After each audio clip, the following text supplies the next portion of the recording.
O ex-presidente Jair Bolsonaro voltou a mentir feio sobre o governo Lula e o seu, e novamente sobre a economia. Ele voltou, mas desta vez com ênfase inédita, voltou a dizer a fake news de que seu governo deixou um caixa robusto para Lula, com superávit e rigor fiscal. O pior é que tem gente que acredita, mas é dever jornalístico desmascarar a mentira.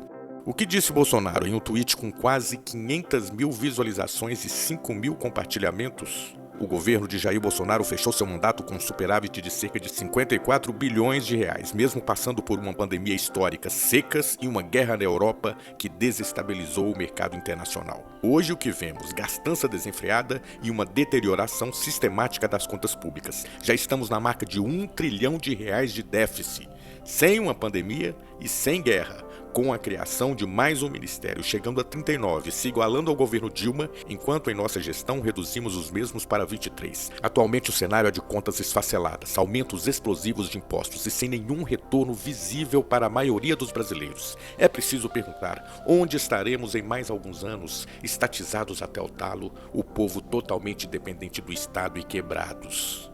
Claro que ele está torcendo os dados, ocultou a inflação crescente em seu governo. Quem se lembra, aliás, da gasolina a quase R$10? O desemprego também nas alturas, a história de redução de ministérios para economizar é demagogia ideológica. E a maior parte do arroxo fiscal de Paulo Guedes, que a Faria Lima acha que é coisa boa, se deu à custa de congelamento da merenda escolar nos 4 anos do governo, no congelamento do salário mínimo em relação às perdas inflacionárias ou à custa da não correção da tabela do imposto de renda. Uma promessa que Bolsonaro descumpriu olimpicamente e Lula já começa a cumprir desde seu primeiro ano de terceiro mandato na presidência. Mas é na herança maldita deixada pelo governo Bolsonaro que se encontra a maior mentira desfiada pelo ex-presidente, hoje inelegível. E nesse ponto, nada melhor do que a fala do ministro da Fazenda, Fernando Haddad, durante evento com representantes da indústria do aço, que por sinal anunciaram investimentos de mais de 100 bilhões de reais nos próximos anos. Confira. Mas dessa vez o destino caprichou com o senhor. O senhor lhe deu tarefas muito difíceis e um chefe de Estado enfrentar. Eu queria lhe contar, não tive a oportunidade ainda, eu pedi para o secretário de Política Econômica fazer um balanço do que o senhor herdou em termos de política fiscal. Eu acho importante, na presença da indústria, relatar o que aconteceu entre 2022 e 2023. O projeto de lei orçamentária elaborado em 2022 para 2023, ele já previa um déficit de 63 bilhões de reais. Explícito. Está na peça encaminhada ao Congresso Nacional.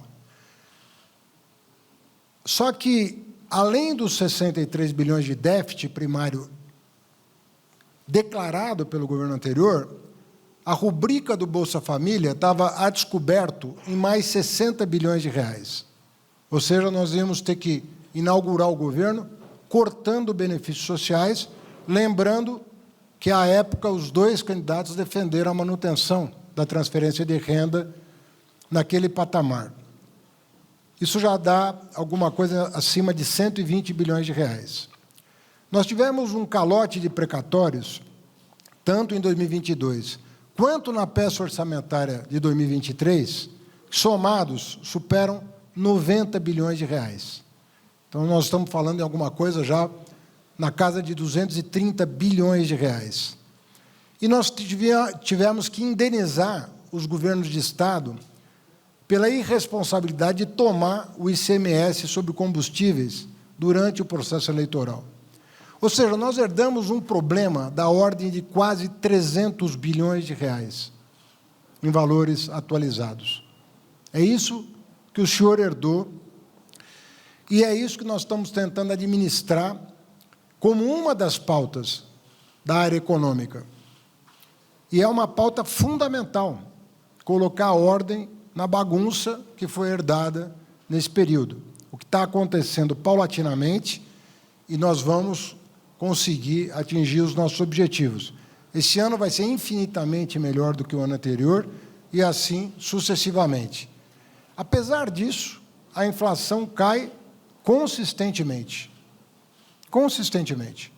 A inflação de 2022, se não fosse a maquiagem dos combustíveis, estaria na casa de 9%.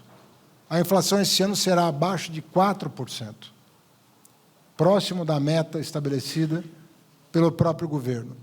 Então, nós estamos num momento em que nós estamos colocando ordem na macroeconomia, câmbio estável, sempre na casa aí dos R$5, apesar da crise global, com as taxas de juros americanas atingindo patamares que há 40 anos não se atinge. A taxa de juros em dólar na casa de 5,25%, 5,5%, vocês sabem o que isso significa para todo mundo, e não é diferente para o Brasil. E, apesar disso, nós estamos conduzindo a política macroeconômica de maneira responsável e tomando uma série de outras medidas macro e microeconômicas para alavancar o crescimento que ninguém mais imaginava pudesse superar 1,5%. Vocês ouviram, durante 10 anos, que o PIB potencial do Brasil era de 1,5% de crescimento.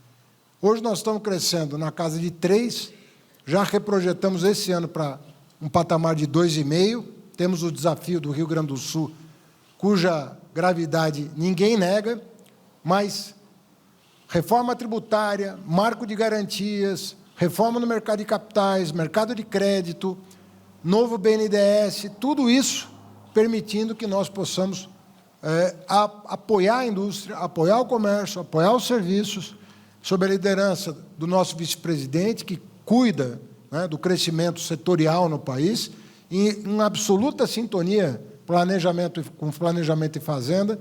Nós conseguimos aprovar uma reforma tributária depois de 40 anos,